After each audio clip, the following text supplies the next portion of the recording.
Posicionamento ofensivo.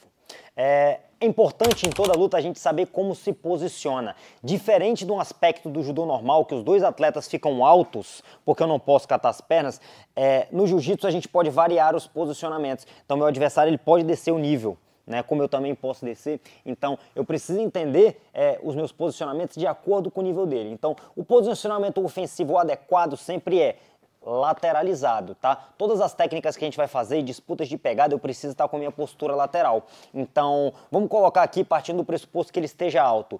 Qualquer conexão que eu queira fazer de pegada, eu preciso estar com peso distribuído, tá? Então, se eu seguro no kimono, eu estou com peso distribuído para poder deslocar ele. Mas o que eu preciso entender, né? Que, diferente de apenas no judô, no jiu-jitsu, como eu tinha explicado antes, ele pode descer o nível. Então, se ele tiver com um nível muito baixo, meu posicionamento também tem que estar no nível baixo, né? Por mais que eu queira atacar, eu não consigo atacar se eu estiver num nível muito mais alto do que o dele. Vai acabar que eu vou sofrer meus ataques a partir daqui. Então, se eu quiser ter, por exemplo, um posicionamento ofensivo, eu também tenho que estar baixando meu nível, tá? Então, de acordo com o tipo de técnica que eu vou fazer, ou disputa de pegada, eu vario meu posicionamento do corpo. Então, a gente vai dividir isso aqui em 3 posicionamentos. O primeiro posicionamento é quando os dois estão altos, beleza? Então, para que eu consiga ser efetivo ofensivamente, eu consigo fazer minhas pegadas e eu preciso sempre estar de lado para quê? Para que eu consiga distribuir meu peso e arrastar meu adversário corretamente, arrastar, mudar ele de direção.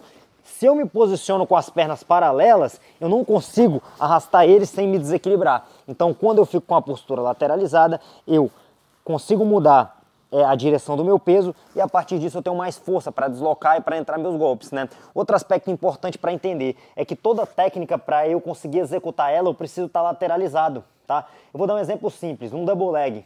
Eu não consigo fazer um double leg com as pernas paralelas. Então, eu não consigo, é impossível. Eu preciso lateralizar para conseguir chegar num double leg.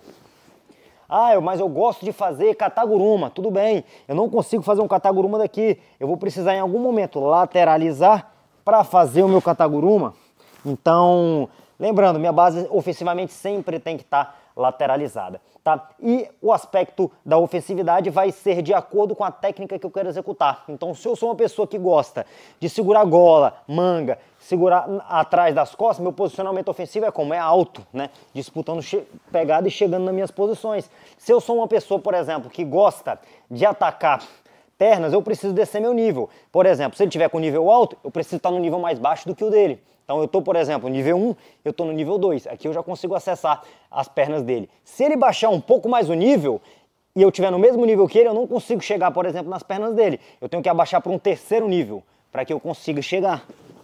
Então, diferente do judô propriamente dito, que eu só tenho o nível 1 praticamente, que é a luta trocada em pé, os dois posturados, no jiu-jitsu a gente tem essa diferença de níveis. Então, para eu conseguir executar ataques de perna, ou se, por exemplo, eu sou um guardeiro também, eu preciso estar no nível baixo. Então, o que acontece muito inicialmente na luta? Os dois estão de nível baixo. Se eu quiser puxar, eu não posso estar mais alto, tá? Vai demorar para eu conseguir fazer isso com efetividade. Então, eu preciso estar com o nível mais baixo, para que eu consiga fazer determinado tipo de situação. Então esse posicionamento ofensivo depende dos níveis. Então essa é a nossa diferença básica aí, só da adaptação do judô e o judô para o jiu-jitsu. No judô a postura sempre se mantém alta, no jiu-jitsu essa postura pode trocar de nível dependendo de qual que seja a reação do adversário ou qual que seja o ataque que eu quero executar. Assim como no posicionamento ofensivo, eu preciso sempre ficar lateralizado no posicionamento defensivo. Vários dos conceitos que a gente utilizou no vídeo anterior, a gente vai utilizar nesse vídeo.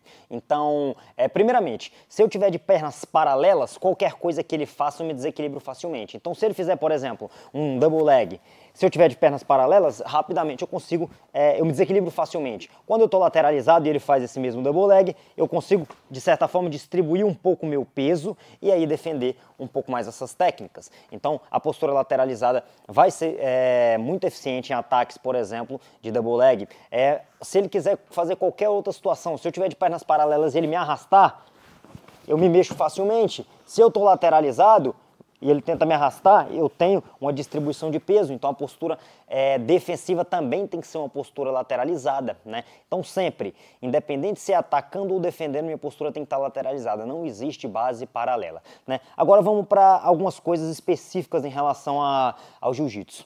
A mesma coisa em relação aos níveis, né? Por mais que eu esteja no nível baixo, se ele igualar o nível, eu preciso pensar em posturas defensivas para que ele não consiga se aproximar. Então, eu vou começar a manter minhas pernas lateralizadas, mas eu também posso usar minhas mãos. Então, por exemplo, minhas mãos fazem com que ele não chegue próximo de mim. Então, a gente tem situações que quando a gente está conectado, que ele não consegue, por exemplo, chegar nas minhas pernas, tenta chegar nas minhas pernas. Eu tenho essa conexão. Então eu consigo me distanciar dele. Mas a gente tem no jiu-jitsu posições que acontecem desconectadas, que ele pode simplesmente tentar fazer um double leg de longe. Eu preciso estar no mesmo nível dele e eu uso minhas mãos, por exemplo, para empurrar, tá? Então, se eu sempre mantenho a base paralela, por mais que eu empurre ele, eu vou continuar me desequilibrando, tá? Agora, se eu mantenho minha base lateral, eu consigo, após a entrada dele, me manter sempre equilibrado e me defendendo. Então é interessante entender que a postura lateralizada sempre tem que acontecer, tá? Tanto na forma ofensiva quanto na forma defensiva. E as diferenças realmente da parte do judô propriamente dita e adaptações do judô para o jiu-jitsu são que as reações são diferentes, né, de acordo com os ataques e o nível que meu adversário está tentando executar na hora da luta. Nesse vídeo a gente vai explicar qual a maneira correta de desequilibrar, né, meu adversário, beleza? Então, para toda técnica acontecer, toda queda acontecer de uma maneira adequada, ela precisa gerar desequilíbrio. Então, basicamente, eu giro o desequilíbrio de 4 formas, tá? Para frente, quando ele joga o peso na ponta dos pés. Para trás, quando ele joga o peso nos calcanhares. E para as laterais, quando ele joga o peso para um lado ou para o outro.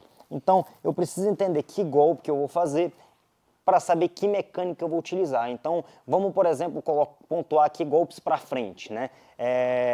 Kataguruma, por exemplo. Se eu faço um Kataguruma, um Seoi com ele parado, sem ter uma mecânica de desequilíbrio, vamos utilizar bem a parte do jiu-jitsu. Se eu faço um Seoi e ele não teve mecânica de desequilíbrio, a probabilidade dele colocar os ganchos nas minhas costas é muito grande. Então, é diferente do judô, que não tem pontuação quando a gente chega em situações de costas. No jiu-jitsu tem um perigo real quando eu faço esse tipo de técnica. Agora, se eu consigo jogar o peso dele todo na ponta do pé e faço a mesma técnica, ele não consegue colocar os ganchos. Para eu conseguir colocar os ganchos, eu preciso estar equilibrado. Se ele, por exemplo, fica de... Isso, pode ficar na posição de C8.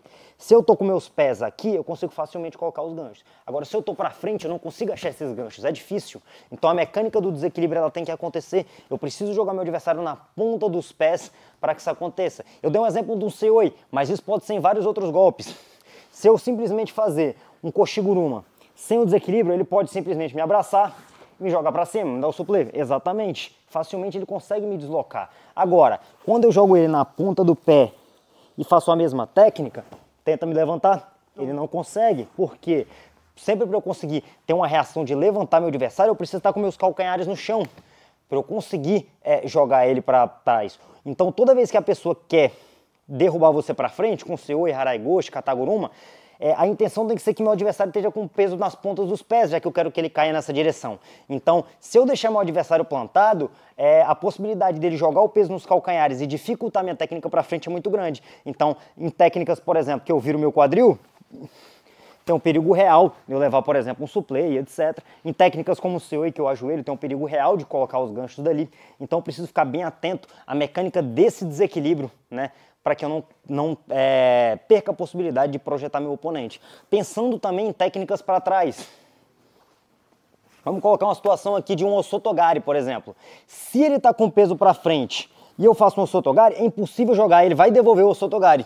Eu vou acabar desequilibrando. Agora, se eu consigo jogar o peso dele para trás, nos calcanhares, e faço o Osotogari, tenta devolver. Ele não consegue, o peso dele já foi para trás. Então eu desloco a cabeça dele pendulando para trás, fazendo com que ele jogue o peso nos calcanhares. Isso me traz maior efetividade na minha técnica. A mesma coisa num double leg. Se, por exemplo, a postura dele está toda para frente e eu faço um double leg, é muito fácil dele jogar as pernas para trás no sprawl. Agora, se o peso dele está todo para trás e eu faço um double leg, ele não consegue dar mais esse sprawl. Porque quando eu estou com a postura um pouco mais baixa, dessa forma, com peso nas pontas dos pés, se ele tentar me jogar para trás, é muito fácil descer o nível.